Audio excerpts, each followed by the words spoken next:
Silent Hill. An unexpected game that forever changed survival horror. A beautiful, foggy, lonely experience unlike any other. The first installment in one of my favorite franchises ever. And one of the goofiest games I think I've ever played in my whole life. In that case, I need to find her now. Cheryl's my little girl. You know, it's funny I'm talking about this now because the Silent Hill franchise was actually just revived. Anyway, well, it's December, and nothing gets me in the holiday spirit like some good old Silent Hill fun for the whole family.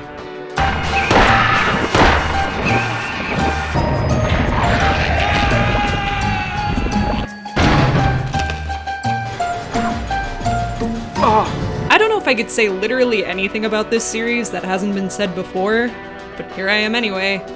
Because Silent Hill is a very special franchise to me. I think of it very differently from how I think of other horror games, especially other games from the late 90s. Just that name, Silent Hill. Compared to something like Nightmare Creatures, Overblood, Hell Nights. Resident Evil. Compared to those titles, it almost sounds peaceful, but also unsettling.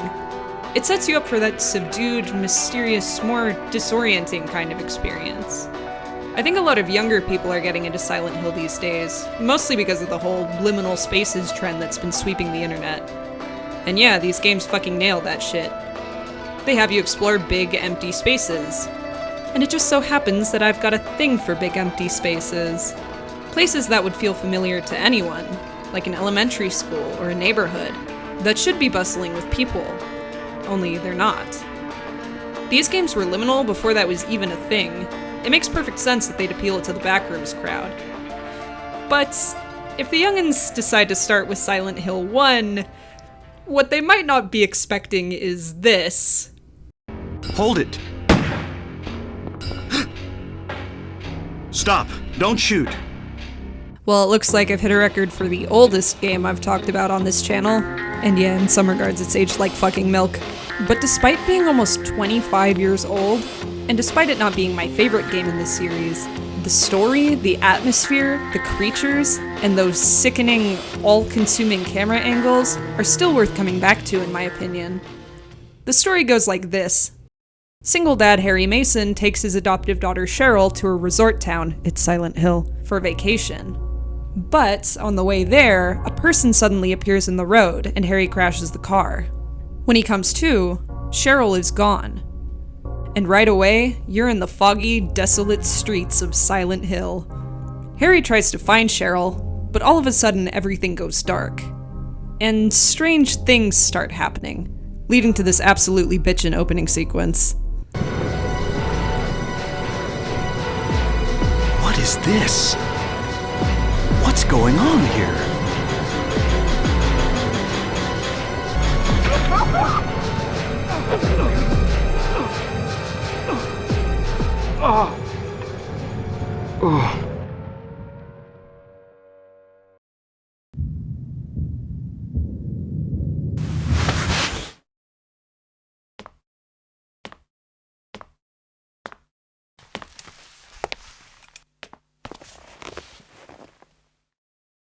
Harry comes to in a cafe, having been rescued by a cop named Sybil.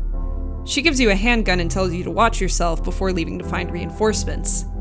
And then a monster crashes into the building and attacks you.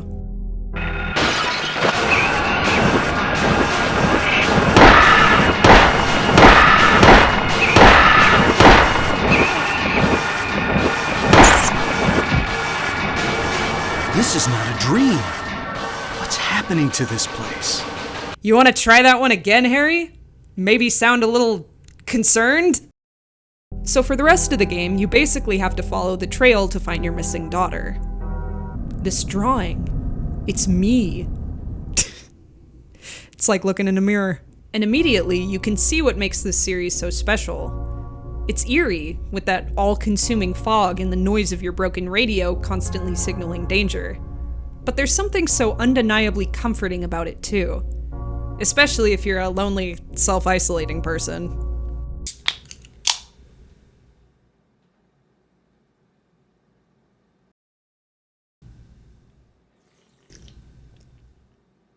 And something you'll be immediately distracted by is the way that Harry runs. Could they have made this look any stupider? I also laughed my ass off every time I accidentally made him jump backward, like, I don't even know why they animated this. But nothing, absolutely nothing, beats Harry falling off of a doorstep. For me, part of the charm of the first game was playing as this absolute dumbass, goofy dad. I know a lot of people get annoyed by horror protagonists because they act so unrealistically stupid, but I don't know. When Harry Mason acts bewildered and useless, it's kind of endearing. Just the melted remains of a statue of a hand. Nothing to worry about. So mostly you'll be coming through a series of buildings. And in these buildings, there are doors.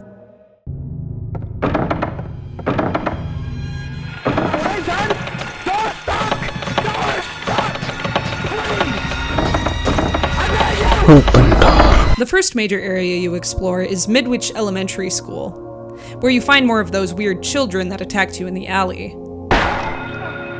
These are the Grey Children. And you want to know a fun fact? They actually don't exist in the European version. Instead, in that version, you have to deal with the Mumblers, weird anus-faced mole creatures that mumble before they attack you. You know why that is? Because killing demon children was too much for Europe. It doesn't matter that they're demonic kids with features so distorted they hardly look human at all, they're still children of God. And I mean, in a way I think that's kind of a shame that they were removed. Because I love killing children. Because I find the Grey Children a lot creepier than the Mumblers. Like the way they laugh. And it sure feels like the Grey Children could mean a lot more symbolically, couldn't they? It sure does seem like they represent some sort of bullying, doesn't it? But that's... spoilers. In my opinion, the school, even though it's right at the beginning of the game, is actually where you meet one of the most chilling entities. And I say entities because they're not really enemies. I'm talking about the Larel Stalkers. These are tiny little shadow children that don't really do anything. They just sulk and squeak and fall over. It looks fucking pathetic. If you think of the Grey Children as bullies, well, by comparison, these guys kind of seem like kids that would be bullied, don't you think? And I've always found the squeaking kind of strange. It almost makes them sound like little mice. I guess that's what the Larel Stalkers are. Quiet and mouse-like and invisible. The radio still alerts you to the Larel Stalkers, so anytime I'd enter a room with one inside, I'd get stressed out. But when I'd realized it was just a shadow kid, it kind of felt like I'd run into a little friend amid all the chaos and horror. Hey little guy, I see you there. It'll be okay. I hope things get better for you. Oh Jesus Christ! Oh God! Oh no! Little guy, this isn't you! What has this town done to you? The Larel Stalkers also play a role in an absolutely beautiful glitch you can trigger near the end of the game. This game is a work of art. Where am I? Have I been here before? So there's actually 3 versions of the town that you cycle through. The first is known to fans as the Fog World. That is, the grey, foggy version of the town that you see at the beginning. There are monsters in the Fog World, but it's more peaceful overall. Then there's the Other World, which is a lot more surreal and nightmarish. It's got a lot more reds and browns to it. And when you're in the Other World, monsters are fucking everywhere. It's also where you meet my favorite character, the Fan. Finally, there's a third version of the town, one that's even weirder, and it is not important until later. I've actually seen a theory, I think on the Silent Hill wiki, that the different versions of the town are actually representative of different sleep stages. The Fog World would be non-REM sleep, which really also serves the whole liminal space thing, because it's literally the space between waking and dreaming. The Other World, on the other hand, is REM sleep, the stage where dreams occur. Essentially, they follow the progression of a nightmare. I wonder whose nightmare it could be. Maybe it's the Fans. Silent Hill embodies delicious, atmospheric storytelling, tight, effective use of space and sound. And it's what makes Silent Hill sort of strangely comforting to me. I love just wandering around in these eerie elementary school halls, these rundown motel rooms, this desolate church. And of course, the hospital.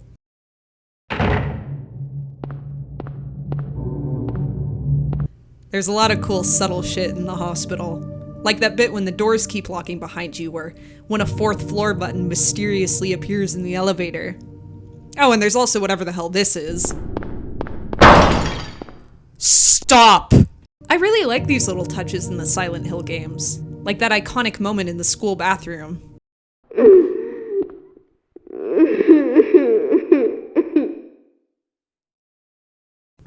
And something that really stuck with me is that bit in the mall where all those TVs light up with Cheryl's face on them.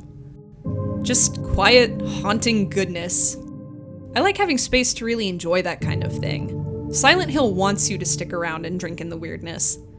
I prefer not having to constantly look for somewhere to run or to hide all defenseless in case some big bad wants to follow me around. And oh, speaking of the bads, the nurses. I get that everyone's horny for the nurses that came after Silent Hill 2, but honestly, I really like the Silent Hill 1 nurses. I think their concept is really creepy. Unlike the nurses in the other games, they're controlled by these weird little fleshy parasites on their backs. They also groan a bit like I do just before my period. And there's even male nurses, although they're referred to as doctors. How sexist. But there's also another nurse you meet here. A very special nurse.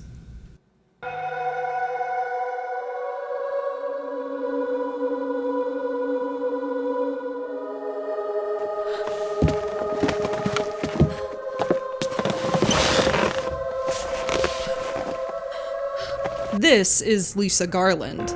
She's quite a young nurse, and when you first find her, she's terrified. She recalls falling unconscious before waking up to find Silent Hill deserted and overrun with monsters. Lisa's storyline is one of my favorites in any Silent Hill game ever, and her voice actress just runs circles around the rest of the cast.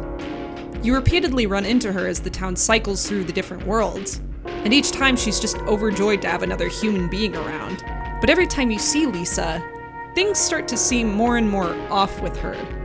She begins to make strange observations about the town and the hospital she used to work in. And pretty soon, it all comes together for her. Harry, listen. What is it, Lisa?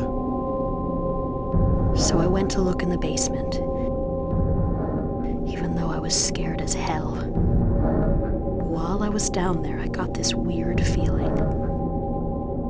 Like I'd been there before. Like something happened there, but I can't quite remember somehow. I'm so scared. I can't take this. You're in shock from when you were knocked out. Don't fret about it. You'll remember after a while. No. You don't understand. Wait! Where do you think you're going? And this is the part where I have to explain Silent Hill 1's story. For those who don't know Silent Hill 1's story. And honestly, I can't blame you, it's really weird.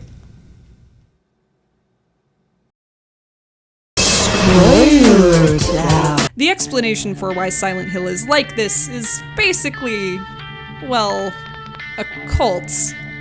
But also a girl with psychic powers. There's a woman you meet pretty early in the game named Dalia Gillespie, who, by the way, has like the stupidest fucking outfit ever. Why is she wearing a big striped tie over her dress? I never understood this design choice.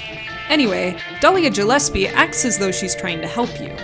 But you later find out that she's actually evil. Basically, Dalia had a daughter named Alessa, and she raised her in Silent Hill's secret cult called the Order. Dalia tried to impregnate Alessa with the cult's demon god. Don't worry about it. But something went horribly wrong, and a fire broke out, burning down the house with Alessa in it. Alessa also split her soul so the ritual couldn't be completed. A literal dissociation of her childhood innocence from her pain. Not wanting God's birth to fail, Dalia cast a spell on Alessa so that she wouldn't die of her injuries. Instead, the burns would just constantly torment her without healing, which also served to draw on the other half of Alessa's soul as it felt her distant pain. From a young age, Alessa showed signs of supernatural powers, and after the failed ritual, she psychically projected her deepest nightmares onto the town, creating the abominations that you see in the game. Oh shit, and that's not even taking into account the drug subplot. So, Silent Hill is the manifestation of a psychic girl's suffering, which in later games sort of draws in other people who have darkness within them. Essentially, the town has become Alessa's nightmare. All except for one tiny part of it. Lisa Garland. Where am I? Harry. Lisa? After the fire, Dalia made an arrangement to secretly keep Alessa in the basement of Alchemilla Hospital. And while she was there, Lisa tended to her. It was some of the only kindness that Alessa was ever shown. But when you first find Lisa, she has no memory of caring for Alessa. It's only after she goes to the basement that things start to come back to her. The last time you see Lisa, it's in Nowhere, the third version of the town, which is a strange amalgamation of different parts of Silent Hill. And it's here that you see maybe the most poignant cutscene of the whole game. Harry. Lisa, what's the matter with you? I get it now.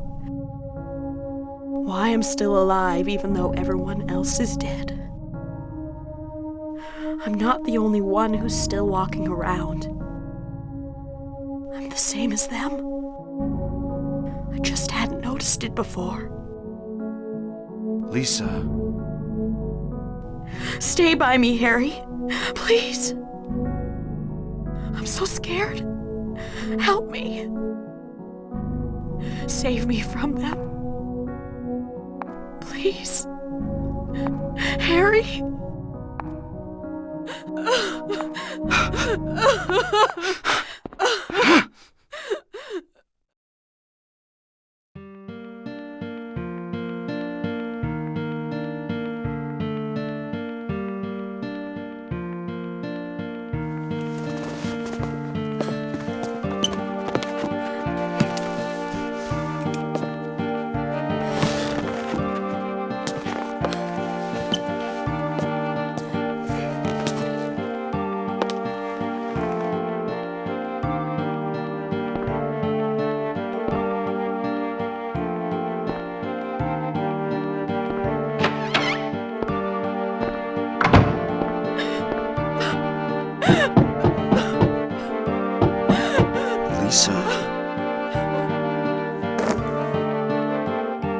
If you go back into the room afterward, you see a diary entry written by Lisa.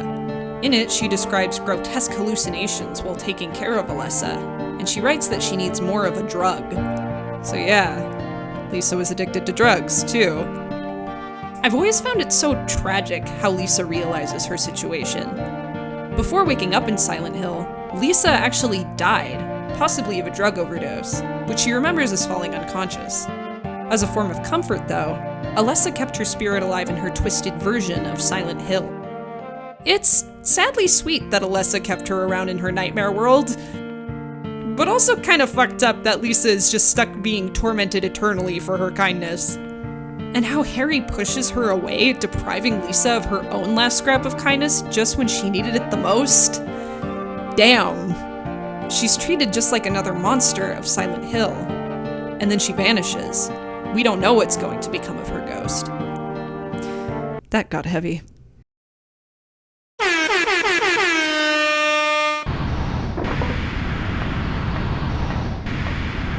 Where's Cheryl? Give me back my daughter.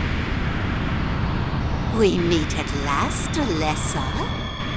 So at the end of the game, it's revealed that Dalia was just using you to trap the other half of Alessa's soul, which is actually, wait for it, Cheryl. And in the game's finale, you find Dalia holding Alessa/Cheryl captive next to Alessa's charred body as she delivers some very corny dialogue. My daughter will be the mother of God.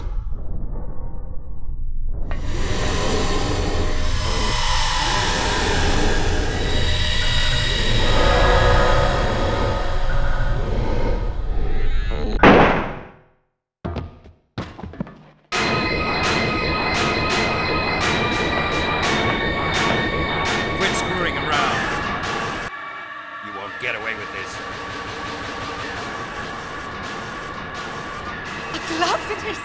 I thought I got rid of that! All I had to do was plant it somewhere for you to find. Ah, you're easy. And there's more where this came from.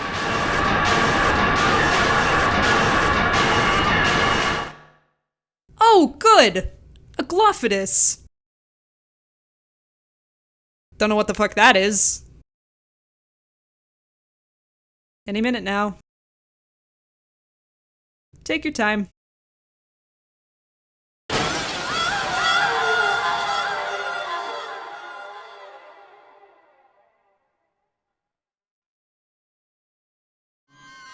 What the?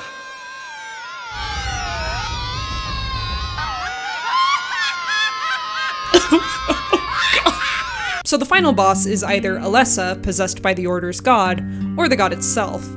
And at the end of the game, assuming you didn't get one of the super underwhelming bad endings, defeating the boss will cause it to revert to Alessa's original form. And as she dies, she hands you a baby. Well, sorry, Harry.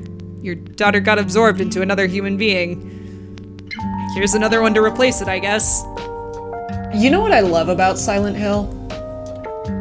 That it makes, like, no fucking sense. Hear me out.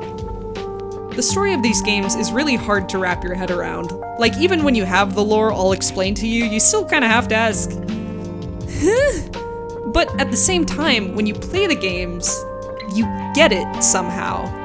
Its story is honestly pretty unhinged, and I find the whole cult lore to be sort of incidental. But the way the game explores how Alessa's suffering has warped her psychic abilities and thereby the town is just fascinating.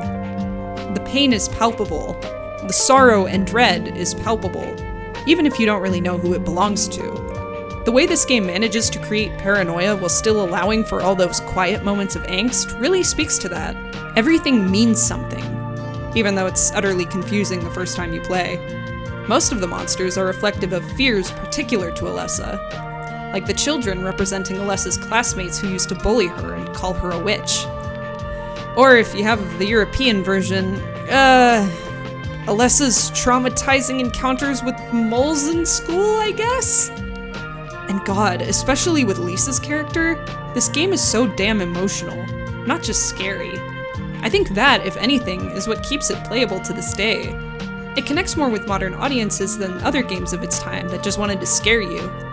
Because I think most would agree we've got scarier stuff nowadays. And while newer horror games that always keep you on your toes are definitely scary, I prefer games like Silent Hill because they encourage you to slow down and take in the atmosphere. And to top it all off, it's just got immaculate sound design.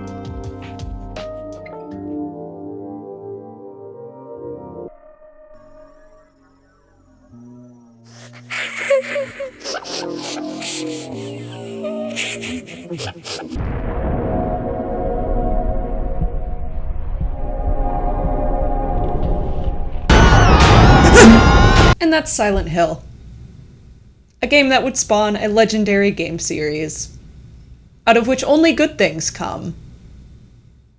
Customize your experience with the Silent Hill Ascension Season Pass, which unlocks exclusive puzzles, character, and profile customization options. Which characters survive or don't is in your hands. Face your trauma together and join millions. Face your trauma together and join.